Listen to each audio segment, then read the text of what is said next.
నమస్తే, welcome to Mic TV morning show. Telugu దినపత్రికల్లో వచ్చిన ప్రధానమైన వార్తలు ఏమిటో చూద్దాం. ముందుగా నమస్తే తెలంగాణ. నమస్తే తెలంగాణలో సీఎం కేజ్రీవాల్పై ఎన్ఐఏ కేసు అనే ఒక వార్త ఉన్నది. ఇందులో కేంద్రానికి ఢిల్లీ లెఫ్టినెంట్ గవర్నర్ సిఫారసు, ఆప్కు ఖలిస్తానీ నిధుల ఆరోపణలపై విచారణ జరిపించాలని హోంశాఖకు లేఖ, కేజ్రీకి మధ్యంతర బెయిల్ను సుప్రీంకోర్టు పరిగణలోకి తీసుకోనున్న వేళ పరిణామం, ఇది మోదీ ప్రభుత్వం మరో కుట్ర అంటూ ఆపు ధ్వజం.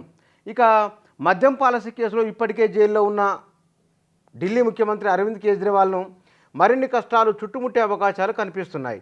నిషేధిత ఉగ్రవాద సంస్థ సిక్స్ ఫర్ జస్టిస్ ఎస్ఎఫ్జే నుంచి నిధులు అందుకున్నారన్న ఆరోపణలపై ఆయనపై నేషనల్ ఇన్వెస్టిగేషన్ ఏజెన్సీ ఎన్ఐఏతో దర్యాప్తు జరిపించాలని Delhi lieutenant governor B K Saxena కేంద్ర హోంశాఖకు సిఫారసు చేశారు అని వార్త వచ్చింది. ఇందులో ఆయనకు సుప్రీంకోర్టు మధ్యంతర బెయిల్ ఇవ్వాలనుకుంటున్న తరుణంలో జరిగిన ఒకానొక పరిణామం. దీనికి సంబంధించి నమస్తే తెలంగాణ మొదటి పేజీలో టాప్ ప్రయారిటీ ఇచ్చిందిగా. కాళేశ్వరాన్ని విస్మరిస్తే కరువు కాటే అనే వార్త ఉన్నది. 51% ఫిట్మెంట్తో పీఆర్సీ ఇవ్వాలనే టీఎన్జీఓ నేతల వినతి అనే వార్త ఉన్నదిగా. బడికి డుమ్మా కుదరదిక, టీచర్ల ఫేషియల్ రికగ్నిషన్ అటెండెన్స్ అనే వార్త ఉన్నది. వీటితో రేవంత్ సర్కారు కరెంటు కాపాలని ఫోటోతో కూడిన ఒక వార్త ఉన్నది. గాంధీ భవన్లో తన్నుకున్నారు అనే వార్త, కాంగ్రెస్ మంత్రి కరెన్సీ గుట్టలు అనే ఒక వార్త ఉన్నది. ఇది జార్ఖండ్లో కాంగ్రెస్ సంబంధించిన నాయకునికి పని మనుషుల ఇంట్లో దొరికిన డబ్బులు ఇవిగా. పంజాబ్లో బీజేపీకి రైతుల సెగ, ఎన్నికల ప్రచారాన్ని అడ్డుకుంటున్న అన్నదాతలు అనే వార్త ఉన్నది. కేసీఆర్ గర్జన, రైతు బంధు జమ అనే వార్త మొదటి పేజీలో హైలైట్ చేసిందిగా.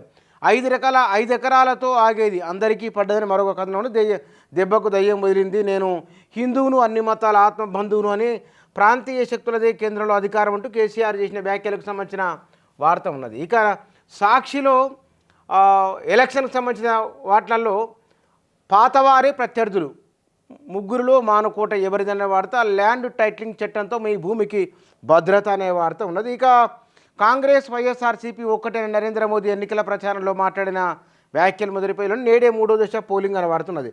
రైతు బంధు వచ్చింది, పిడికిలి బిగిస్తారని కేసీఆర్ మాట్లాడిన మాటలను సాక్షి మొదటి పేజీలో తీసుకున్నది. వీటితో పాటుగా ఏబీసీ పార్టీలది ముస్లిం లీగ్ ఎజెండా అనే వార్త బీజేపీకి సంబంధించింది. వారిది చీకటి ఒప్పందం, బీఆర్ఎస్ బీజేపీలపై రేవంత్ రెడ్డి ధ్వజం అనే ఒక వార్త ఉన్నది.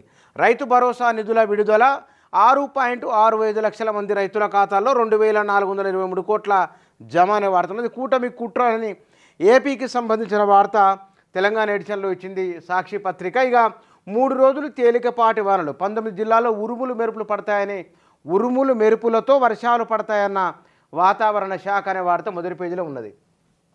ఇక ఆంధ్రజ్యోతిలో ఎండలకు కాస్త బ్రేక్, 3 రోజుల పాటు వానలు అనే వార్త ఉన్నది.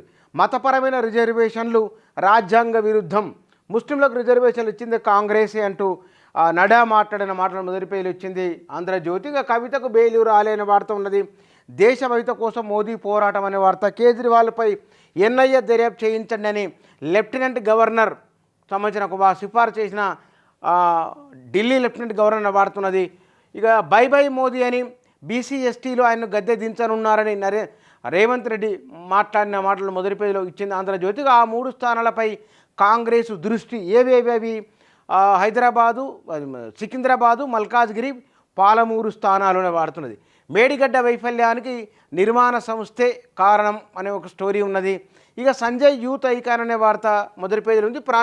ప్రాంతీయ పార్టీల సంకీర్ణమే రాబోయే రోజుల్లో కేసీఆర్ వ్యాఖ్యలకు సంబంధించిన వార్త ఉంది. ఇక సిటీఓల అధికారాలకు కత్తెర, 1 లక్షలోపు జీఎస్టీ రీఫండ్ పరిశీలనకే పరిమితం అనే వార్త ఉన్నది. ఇక మాఫియా రాజ్, కరప్షన్ కింగ్ అనే వార్త, జగన్ ప్రభుత్వంపై ప్రధాని ఫైర్ అనే వార్త, ఎన్నికలు సక్రమంగా జరుగుతాయన్న నమ్మకం సన్నగిల్లుతోందని ఎన్నికల సంఘంపై జగన్ ఆక్రోశం వాడుతున్న, ఎన్నికల కోడ్ దాటొద్దు, సమయంతో మాట్లాడని జగన్ చంద్రబాబు కీసి ఆదేశం అని వార్త, పని మనిషి ఇంట్లో 34 కోట్లు, జార్ఖండ్ రాజధాని రాంచీలో నోట్ల కలకలం, మంత్రి అలంగీర్ పిఎస్ పని మనిషి ఇంట్లో ఈడీ సోదాలు అనే వాడుతున్నది.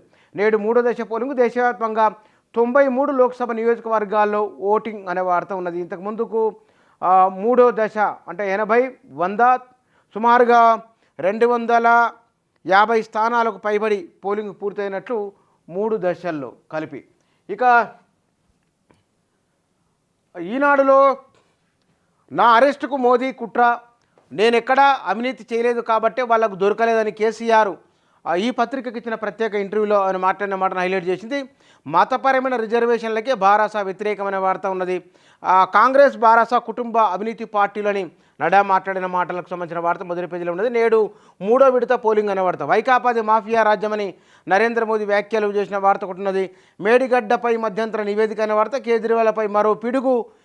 సిక్కు ఉగ్ర సంస్థల నుంచి 34 కోట్లు సేకరించిన ఆరోపణల వాడుతున్నది. మోదీ గ్యారంటీకి కాలం చెల్లింది, అభివృద్ధికి నిధులు ఇవ్వని భాజపాకు కర్రు కాల్చి వాత పెడతామని రేవంత్ రెడ్డి ఎన్నికల ప్రచారంలో మాట్లాడిన మాటలు మొదటి పేజీలో హైలైట్ చేసింది ఈనాడు పత్రిక. 4 తెలుగు దినపత్రికలో మొదటి పేజీలో ప్రయారిటీ ఉన్న వార్తలు ఇవి.